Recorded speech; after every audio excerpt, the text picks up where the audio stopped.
kulan wacan saaxiibayaal halkani waa Caasim Media qof kasta oo muuqaalkeenan daawanaya waxaan ka codsanayaa inuu laag inoo saaro muuqaalka adiga waxba kaama dhibeyso balse anaga wax weyn ayay inoo taraysaa ma heli karaa 100 qof oo muuqaalkani laag ii saarto haddana waxaad ku soo dhawaataan qaybtii 20aad ee qisadii jacayl ee Mahadi Mandeeq ahna qaybtii ugu dambeysay ee qisada aan ku soo gunaanudeen maanta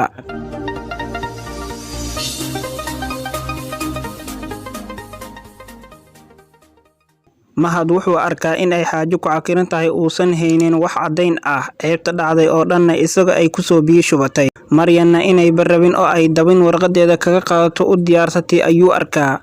run ahaantii Maryan wuu jecel yahay oo in uu furo ma rabo naftiisa ayuu canaananayaa marka horeba maxaad ka daba doontay ayuu isleeyahay Maryan sidaasi kuma aamusinin waalidkeed iyo reerkoodii ayay u yeeratay iyadoo ooynaysa oo leh ninkani maalin walba ayuu i caayaa oo i aflagaadeeyaa wuuna i dilaa oo wuxuu og yahay in aan rag la dhalan labadii reer ayaa isku xaajo dhigtay Maryan walaaladeed iyo ilma adeeradeedii ayaa dhaarsan oo leh ninka gabadheena ka oysiiyay ee aflagaadeeyay waan dilaynaa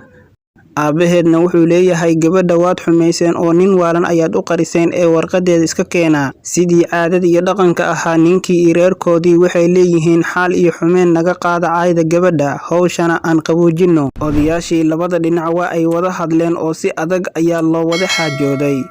Maryan aabaheed wuxuu yiri gabadhayda ninkaasi dib ugu celin maayo waayo waa nin waalan oo wuuba iga dilayaa gabadha ugu dambeyntiina waxaa lagu heshiiyay in gabadha xaal iyo xumeen laga siiyo afxumadii loo geystay xaafadoodana ay iska joogto bal inta dhan lagu heshiinayo Mahad oo ay ceebtii oo dhan ku cadaatay oo xaaskiisii aanan haynin xoolana aanan haynin oo iyada xaal loo siiyay wuxuu isaga hayay ayaa ciil ishayn waayay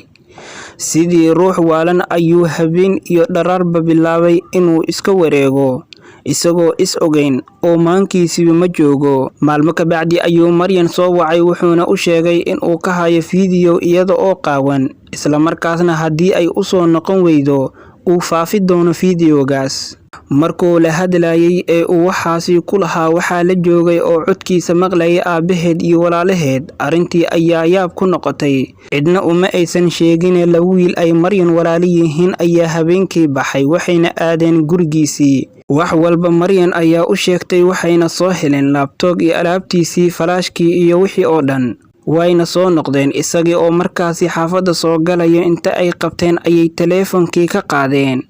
waxayna u sheegeen in ay maanta maqlayeen waxa uu ku lahaa Maryan iyadoo duubana ay hayaan way heleen fiideogii uu ugu hanjabayay isaguna waxba ma sheegi karo oo haddii ay odayaashii maqlaan gabadha sidaasi ayuu ku yiri way badilayaan sidaasi darteed wuu iska aamusay ugu dambeyntiina wuxuu go'aansaday in uu ka aarsado ninkii saas u galay oo uu nafta dhaafiyo isna haba la dilo markaas habeenkii dambe ayaa inta uu tuuray soo iibsaday ayuu guntiga soo gashtay wuxuuna soo fariistay hotelkii uu deganaa ninkii Maxamuud ahaa ee naagtiisii kala wareegay balse wuu ku guuray oo hotel kale ayuu u guuray oo degay ugu dambeyntiina wuxuu raadiyay hotelkaasi wuuna soo helay hotelkii uu deganaa Maxamuud xilli fiidnimo ah isaga oo Maxamuud banaanka iska fadhiyo laakiin foojigan oo ay Maryan u digtay ayuu soo gaaday dhabarka intuu kaga imaaday ayuu naaska korkiisa tuuridii kala dhacay abaad iyo qayle ayuu isku daray isaga oo leh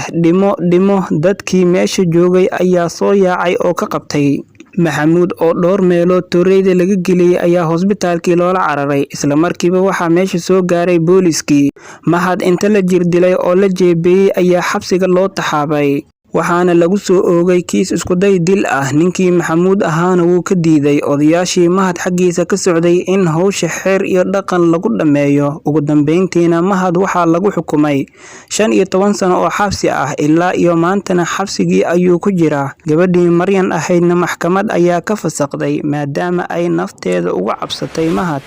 ugu dambeyntiina waxaa Maryan guursaday saaxiibkeedii ay aadka u jecleed ee Maxamuud